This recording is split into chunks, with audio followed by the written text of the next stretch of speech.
ഇവിടെയുള്ള വലിയ ഒരു ജനവിഭാഗത്തെ, മഹാഭൂരിപക്ഷം വരുന്ന സുന്നി സമൂഹത്തെ ചൂണ്ടിക്കാണിച്ചുകൊണ്ട് ഇവരൊക്കെ ഷിർക്കും കുഫറും ചെയ്യുന്നവരാണെന്ന ഗുരുതരമായ ആരോപണമാണ് ഈ സമുദായത്തിനെതിരെ ഉന്നയിച്ചത്. ഇതൊരു നിസ്സാരമായ കാര്യമല്ല, ഒരു നിസ്സാരമായ സംഘടനാ തർക്കവുമല്ല. ഒരു വലിയ സമുദായത്തെ, മഹാഭൂരിപക്ഷം വരുന്നൊരു സമുദായത്തെ ചൂണ്ടിയിട്ട് ഇവരൊന്നും യഥാർത്ഥ മതവിശ്വാസികളല്ലെന്ന് പരസ്യമായി പറയുകയും പ്രഖ്യാപിക്കുകയും പ്രചരിപ്പിക്കുകയും ചെയ്യുന്ന കാഴ്ച അതൊരൊറ്റപ്പെട്ട സംഭവം പോലുമല്ല. ഏതാനും മാസങ്ങൾക്ക് മുമ്പാണ് കേരളത്തിലെ പ്രമുഖനായ ഒരു മുജാഹിദ് പ്രഭാഷകൻ ഇവിടെ മൗലിദും ഖുതുബിയത്തും അതേപോലെയുള്ള ആചാരാനുഷ്ഠാനങ്ങളൊക്കെ നടക്കുന്ന പള്ളികളെ ക്ഷേത്രങ്ങളായി, അമ്പലങ്ങളായിട്ട് പരിചയപ്പെടുത്തിയത്. അവിടെയുള്ള ഇമാമുമാരെ, ഖത്തീബുമാരെ പൂജാരിമാരായിട്ട് താരതമ്യം ചെയ്ത് സംസാരിച്ചത്. അപ്പൊ നമ്മുടെ പള്ളികളെ പള്ളികളായി കാണാനോ, പള്ളിയിൽ ഉസ്താദുമാരെ ഇമാമുമാരായി കാണാനോ, കാളിമാരായി കാണാനോ പോലും സന്നദ്ധമാകാത്ത വിധം അത്തരത്തിലുള്ള അപകടകരമായ ആശയങ്ങൾ ഇക്കാലത്തും നിലനിർത്തുന്നു എന്നാണ് ഇത്തരം ആളുകളുടെ പരസ്യ പ്രഭാഷണങ്ങളിലൂടെ നമുക്ക് കണ്ടെത്താൻ സാധിക്കുന്നത്. നിങ്ങൾ ആലോചിച്ച് നോക്കൂ, സമസ്ത കേരള ജംഇയ്യത്തുലമ അതിന്റെ 100 വർഷക്കാല ചരിത്രത്തിനിടയിൽ ഇന്ന് വരെ കേരളത്തിലെ ഒരു മുസ്ലിം സംഘടനക്ക് നേരെയും ഇതുപോലുള്ള ഗുരുതരമായ ഒരു ആരോപണം ഉന്നയിച്ചിട്ടില്ല. അവരുടെ ആശയപരമായ വ്യതിയാനങ്ങൾ കൃത്യമായിട്ട് പറയാറുണ്ട്. അത് നമ്മൾ ആദരണീയരായ പണ്ഡിതന്മാർ പണ്ഡിതോചിതമായി പ്രമാണങ്ങൾക്കനുസൃതമായിട്ട് ഈ സമൂഹത്തെ പഠിപ്പിക്കാറുണ്ട്. അവരുടെ ഭാഗത്ത് വന്ന തെറ്റുകളും പിഴവുകളും ഇതാണ്. അത് തിരുത്തി യഥാർത്ഥ ഇസ്ലാമിന്റെ മാർഗത്തിലേക്ക് അവർ തിരിച്ചു വരണം. അതിനാവശ്യമായിട്ടുള്ള ദഅവത്താണ്, പ്രബോധനമാണ് നിർവഹിക്കാറുള്ളത്. അല്ലാതെ ഇവിടെയുള്ള മുസ്ലിം സംഘടനകളെ അവരെ മുശ്രിക്കാക്കാനോ, അവരെ കാഫിറാക്കാനോ, അവരെ മതത്തിൽ നിന്ന് പുറത്താക്കാനോ ഉള്ള പ്രവർത്തനങ്ങൾ ഈ സംഘടന നിർവഹിച്ചിട്ടില്ല. എന്നാൽ പലപ്പോഴും ഇത്തരത്തിലുള്ള വ്യതിയാനങ്ങളെ കുറിച്ച് നമ്മുടെ പണ്ഡിതന്മാർ നമ്മുടെ സമൂഹത്തിൽ ബോധവൽക്കരണം നടത്തുമ്പോൾ അവർ സമുദായത്തെ ഭിന്നിപ്പിക്കാൻ നടക്കുന്നു, അനൈക്യമുണ്ടാക്കാൻ നടക്കുന്നു, ഈ സമുദായത്തിൽ ഛിദ്രതയുണ്ടാക്കാൻ നടക്കുന്നു എന്ന വലിയ അധിക്ഷേപങ്ങളാണ് നമ്മുടെ പണ്ഡിതന്മാർക്കെതിരെ പല ആളുകളും ഉന്നയിക്കാറുള്ളത്. എന്നാൽ സമുദായത്തിലെ വലിയൊരു വിഭാഗത്തെ ചൂണ്ടിക്കാണിച്ചുകൊണ്ട് അവരെ ശിർക്കും കുഫറുമാക്കാനും വേണ്ടി രംഗത്ത് വന്നാൽ അതിനെ ഒരു മോശപ്പെട്ട പ്രയോഗമെന്ന് പോലും പറയാൻ ആളുകളില്ല. അങ്ങനെയൊന്നും സമുദായത്തിലുള്ള ആളുകളെ പരസ്പരം അത്ര ഗുരുതരമായ ആരോപണം ഉന്നയിക്കാൻ പാടില്ലായിരുന്നു എന്ന അഭിപ്രായം പറയാൻ പോലും ആളില്ല. ഈ വേർതിരിവും ആ വേർതിരിവിന് പിന്നിലുള്ള താല്പര്യങ്ങളും എൻ്റെ പ്രിയപ്പെട്ട സഹോദരന്മാർ ഗൗരവത്തോടുകൂടി തിരിച്ചറിയണം. സമസ്ത കേരള ജംഇയ്യത്തുലമ ഈ പരിശുദ്ധമായ ആദർശത്തിന്റെ അടിസ്ഥാനത്തിൽ ഈ സമുദായത്തെ വളർത്താനും അതിനനുസരിച്ച് മുന്നോട്ട് പോകാൻ ആവശ്യമായ പ്രവർത്തനങ്ങളാണ് നടത്തിയിട്ടുള്ളത്. ഇവിടെയുള്ള മദ്രസകളാണെങ്കിലും ദർസുകളാണെങ്കിലും അറബിക് കോളേജുകളാണെങ്കിലും ഉസ്താദുമാരുടെ മതപ്രഭാഷണ പരിപാടികളാണെങ്കിലും സമസ്തയുടെ സമ്മേളനങ്ങളാണെങ്കിലും ആദർശ വിശദീകരണങ്ങളാണെങ്കിലും ഒക്കെ അതിന്റെ താല്പര്യം ഇതാണ്: ഈ യഥാർത്ഥ ആശയത്തെ നിരന്തരമായി സമൂഹത്തിൽ ബോധവൽക്കരിക്കുക എന്നുള്ളത്.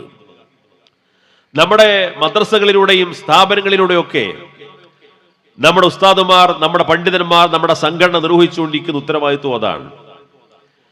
നമ്മുടെ കുട്ടികൾ പഠിച്ചുകൊണ്ടിരിക്കുന്ന പാഠ്യപദ്ധതി, ആ പാഠപുസ്തകങ്ങൾ, ആ കരിക്കുലം, അത് യഥാർത്ഥ ദീനിന്റെ ആശയാദർശങ്ങൾ അനുസരിച്ചായിരിക്കണം കുട്ടികൾ പഠിച്ചു വളരേണ്ടത് എന്ന നിർബന്ധമായ താല്പര്യം നമ്മുടെ പണ്ഡിതന്മാർക്കുണ്ട്.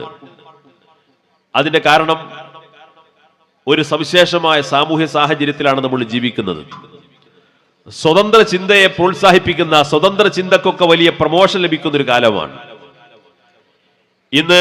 മതപരമായ കാര്യങ്ങൾ മാത്രമല്ല, ഏത് വിഷയമാണെങ്കിലും അതറിയാനും കണ്ടെത്താനും അന്വേഷിക്കാനൊന്നും ഒരു അധ്യാപകന്റെ, ഒരു ഉസ്താദിന്റെ പോലും ആവശ്യമില്ല. എല്ലാവർക്കും സ്വയം കണ്ടെത്താനുള്ള സാങ്കേതികമായ വിദ്യകളും മാർഗങ്ങളും നമ്മുടെ കൈവശമുള്ള കാലമാണ്.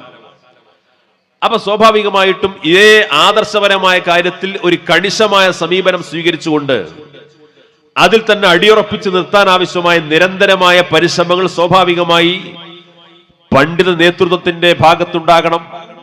അവരാ ദൗത്യം നിർവഹിച്ചുകൊണ്ടിരിക്കുന്നു.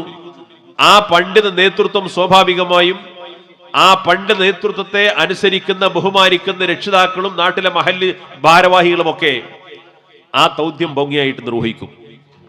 ഈ ദൗത്യമാണ് ഇവിടെ സമസ്ത കേരള ജംഇയ്യത്തുലമ കഴിഞ്ഞ 100 വർഷക്കാലമായി വളരെ കൃത്യമായിട്ട് ഇവിടെ നിർവഹിച്ചു പോകുന്നത്. അത് നമ്മുടെ വിദ്യാഭ്യാസ സംവിധാനത്തിൽ ഉൾപ്പെടെ ആ കാര്യത്തിൽ ഒരു കാഴ്ചപ്പാടുണ്ടാക്കിയിട്ടുണ്ട്.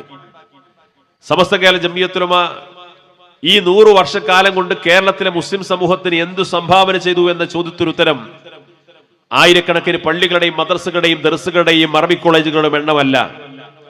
അതിനേക്കാൾ അപ്പുറം അത്തരത്തിലുള്ള ദീനീ സ്ഥാപനങ്ങളിലൂടെ പഠിപ്പിക്കപ്പെടുന്ന ആദർശമനുസരിച്ചുകൊണ്ട് തലമുറകൾ മാറി മാറി വന്നാലും ഈ സമുദായം അതിനനുസൃതമായി ഖിയാമത്ത് നാൾ വരെ നിലനിൽക്കണമെന്ന് ആഗ്രഹിക്കുന്ന ഒരു മനോഭാവം ഇവിടുത്തെ സമുദായത്തിനകത്ത് വളർത്തിക്കൊണ്ടുവന്നു, പഠിപ്പിച്ചു കൊടുത്തു, പരിശീലിപ്പിച്ചു.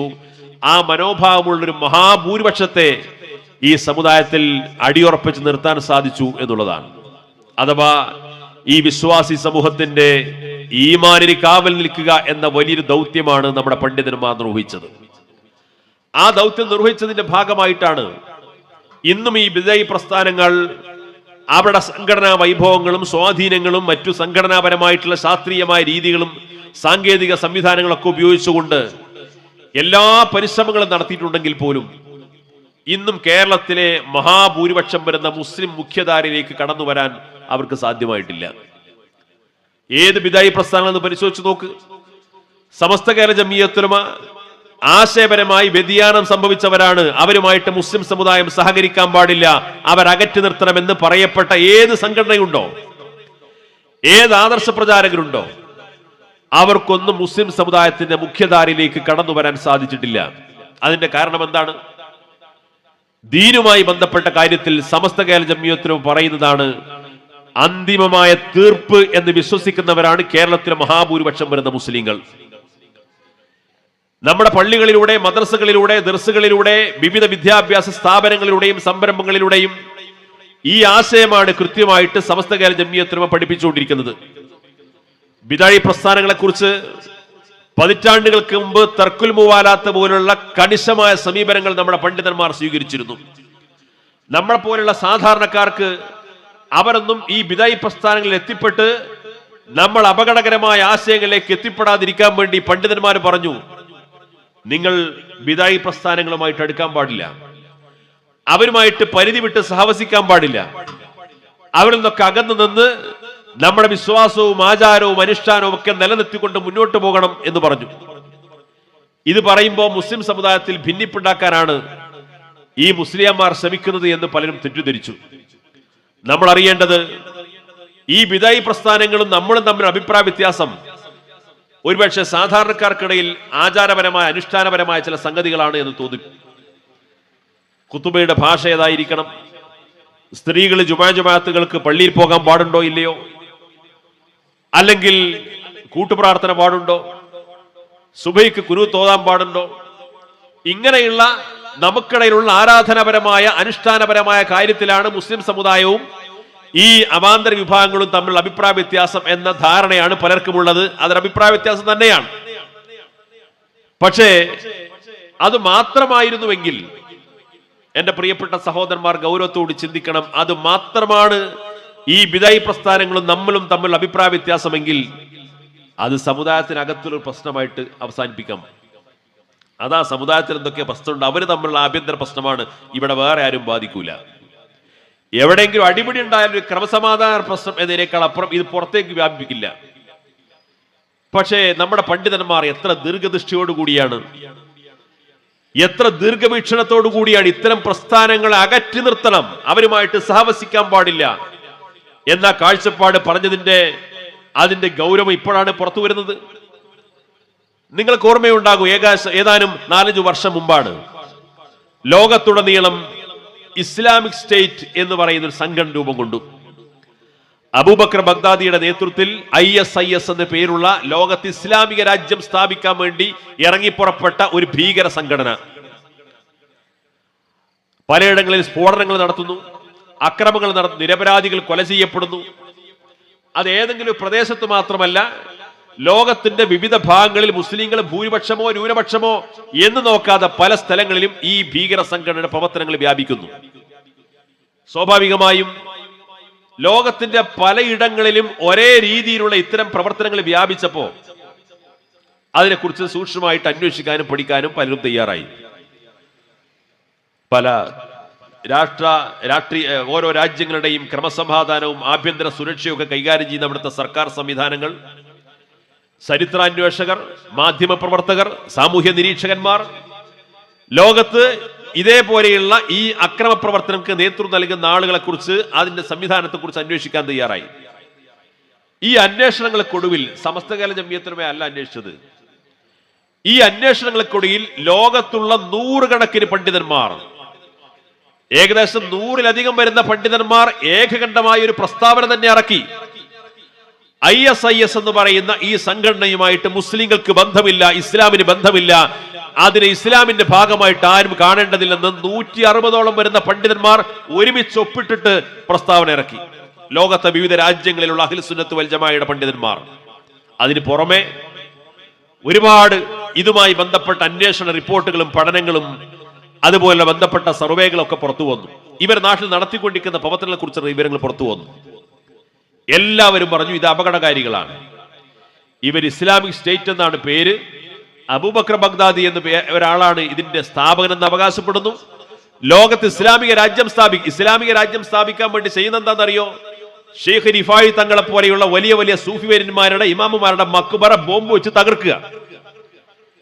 റിഫായി തങ്ങളുടെ മക്ബറ ബോംബ് വെച്ച് തകർക്കുന്ന എന്തിനാണ്? ഇസ്ലാമിക രാജ്യം സ്ഥാപിക്കാൻ വേണ്ടിയിട്ട്. അപ്പൊ ഈ മക്ബറ തകർക്കുന്ന ആളുകൾ ഇസ്ലാമിക രാജ്യം സ്ഥാപിക്കുക എന്ന് പറഞ്ഞു കഴിഞ്ഞാൽ ഈ ആശയം എങ്ങോട്ടാണ് പോകുന്നത്? ആ ആശയം എങ്ങോട്ടാണ് പോകുന്നതെന്ന് ഇവിടെ സമസ്തയോ നമ്മുടെ സുന്നി സംഘടനകളൊന്നും പറഞ്ഞില്ല. കാരണം അന്തർദേശീയ തലത്തിൽ നടന്നുകൊണ്ടിരിക്കുന്ന ഒരു പുതിയ പ്രതിഭാസമാണ്. ലോകത്തുള്ള ഇതുമായി ബന്ധപ്പെട്ട അന്വേഷണം നടത്തിയ സകല ചരിത്രകാരന്മാരും, സകല മാധ്യമ പ്രവർത്തകരും, സകല അന്വേഷണ ഏജൻസികളും ഏകകണ്ഠമായി പറഞ്ഞൊരു കാര്യമുണ്ട്. ഈ ISIS എന്ന് പറയുന്ന ഈ അപകടകരമായ ഭീകര സംഘടനക്ക് ആശയപരമായ പ്രചോദനം നൽകിയത് വഹാബിസമാണ്, മുഹമ്മദ് ബിൻ അബ്ദുൽ വഹാബാണ്. സമസ്ത പറഞ്ഞതല്ല, കേരളത്തിലെ ഏതെങ്കിലും മുസ്ലിം സംഘടനകൾ പറഞ്ഞതല്ല, നമ്മൾ ഏതെങ്കിലും മതപ്രഭാഷണ പരിപാടിയിൽ ഏതെങ്കിലും മുസ്ലിം പ്രസംഗിച്ചതല്ല. ലോകത്ത് ഇത് സംബന്ധമായ അന്വേഷണം നടത്തിയിട്ടുള്ള മുഴുവൻ ആളുകളും അവസാനം എത്തിച്ചേർന്നത് ഈ അപകടകരമായ സംഘത്തിന് ആശയപരമായ പ്രചോദനം നൽകിയത് വഹാബിസമാണ്, മുഹമ്മദ് ബിൻ അബ്ദുൽ വഹാബാണെന്നാണ്. നിങ്ങൾ ആലോചിച്ച് നോക്കൂ, പതിറ്റാണ്ടുകൾക്ക് മുമ്പ് ഈ വഹാബിസം അപകടകരമാണ്. അത് നമുക്കിടയിലുള്ള ആശയപരമായ അഭിപ്രായ വ്യത്യാസത്തിന്റെ പേരിൽ മാത്രമല്ല, വിശ്വാസപരമായി ഈ സമുദായത്തെ വഴിതെറ്റിക്കും, അപകടത്തിലേക്ക് എത്തിക്കുമെന്ന് പതിറ്റാണ്ടുകൾക്ക് മുമ്പ് നമ്മുടെ പണ്ഡിതന്മാർ ഈ സമൂഹത്തോട് ഉത്ബോധിപ്പിച്ചു എന്ന് മാത്രമല്ല, അവർ അകറ്റി നിർത്തണം, അവർ വഴിപിഴപ്പിക്കുന്നവരാണ് എന്ന യാഥാർത്ഥ്യം ഈ സമൂഹത്തോട് തുറന്നു പറഞ്ഞു. കേരളത്തിലെ ഏത് ബിദായി പ്രസ്ഥാനങ്ങൾക്കാണ് മുഹമ്മദ് ബിൻ അബ്ദുൽ വഹാബിനെ തള്ളി പറയാൻ സാധിക്കുക? നമ്മൾ വഹാബിസം എന്ന് പറയുമ്പോൾ അതൊരു മുജാഹിദ് സംഘടനയുടെ ഭാഗമാണ്, ആ ആശയമാണ് എന്ന ധാരണയിലാണ് പലരും ഉള്ളത്. ജമാഅത്തെ ഇസ്ലാമി മുഹമ്മദ് ബിൻ അബ്ദുൽ വഹാബിനെ തള്ളി പറയുമോ? തബ്ലീഗ് ജമാഅത്ത് മുഹമ്മദ് ബിൻ അബ്ദുൽ വഹാബിനെ തള്ളി പറയുമോ? മുജാഹിദ് പൊട്ടിപ്പിളർന്ന് 8 ഗ്രൂപ്പുകളാണ് ഇപ്പൊ നിലവിലുള്ളത്. ഈ 8 ഗ്രൂപ്പുകളും മുഹമ്മദ് അബ്ദുൽ വഹാബിനെ തള്ളി പറയൂല. അവരൊക്കെ തമ്മിൽ ആശയപരമായ അഭിപ്രായ വ്യത്യാസമുണ്ട്. പക്ഷേ മുഹമ്മദ് ബിൻ അബ്ദുൽ വഹാബിനെ തള്ളി പറയുന്നവരല്ല കേരളത്തിൽ ഒരു ബിദഈ പ്രസ്ഥാനവും. നിങ്ങൾ ആലോചിച്ച് നോക്കൂ, സമസ്തകാല ജമിയത്തുലമ പതിറ്റാണ്ടുകൾക്ക് മുമ്പ് ഈ യാഥാർത്ഥ്യം ഈ വിശ്വാസി സമൂഹത്തിന് മുമ്പിൽ പറഞ്ഞ് ബോധിപ്പിച്ചിട്ടില്ലായിരുന്നുവെങ്കിൽ ഈ സമുദായത്തിന്റെ അവസ്ഥ എന്താകുമായിരുന്നു? സമസ്തകാല ജമിയത്തുലമ എന്താണ് ഇവിടെ ചെയ്തത് എന്ന് ചോദിക്കുന്നവ ആ ചോദ്യത്തിന് ഉത്തരമാണ്. ഈ സമുദായത്തെ അപകടകരമായ തലത്തിലേക്ക് എത്തിക്കുന്ന ആശയപ്രചാരണങ്ങൾ ഇവിടെ തുടക്കം കുറിക്കുന്ന കാലത്ത് അത്തരം ആശയങ്ങളുമായി അകന്നു നിൽക്കാൻ ഈ സമുദായത്തെ പഠിപ്പിച്ചു, ഉത്ബോധിപ്പിച്ചു എന്ന് മാത്രമല്ല, അത്തരം ആശയ പ്രചാരണങ്ങളുമായി കടന്നു വരുന്ന ആളുകൾക്ക് ഒരു സ്പേസും കൊടുക്കാത്ത വിധം, അവർക്കൊരു പഴുതും കൊടുക്കാത്ത വിധം ഭദ്രമായ ആദർശ ഭദ്രതയോടുകൂടി ഈ സമുദായത്തെ ഇവിടെ നിലനിർത്തി എന്നുള്ളതാണ് സമസ്തകാല ജമിയത്തുലമ നിർവഹിച്ച ഏറ്റവും പ്രധാനപ്പെട്ട ദൗത്യം.